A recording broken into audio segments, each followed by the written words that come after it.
पण नाटक जरट विवाह संबंधी आहे. बर मग ते पण त्या देवलानं इथं सांगली झाल्यावरतीच लिहिलं. त्यात दाखवलेलं ते स्थळ तो संगम तिथला कृष्णेचा नाव बदललं म्हणून काय झालं सरकार?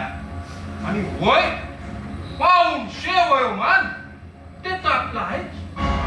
मुलीचं वय बरोबर 14. छोट्या वहिनी सरकारांचं वय 14. संततीच्या लोभाबाई म्हणे लग्न केलं असं काहीतरी खोटं दाखवलं त्या नाटकामध्ये.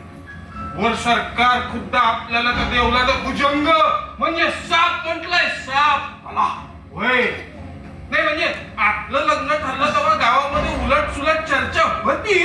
फक्त कोणी कोदंड मध्ये आलं नाही एवढंच. अहो सरकार छोट्या वहिनी साहेबांच्या आई साहेबांना आणि देवलाला रस्त्यात बोलताना बघितलं लोकांनी. अहो जाणं येणं हाय त्यांचं. म्हणून तर आपले देवले आप्पासाहेब त्यांनी नाटक बघितलं आणि देवलावर कारवाई करा असं पत्र द्यायचं. बर मग आम्ही काय करावे असे आपले म्हणणे आहे. काय करावे? त्या देवलाला रस्त्यात गाठावे. सरळ त्याची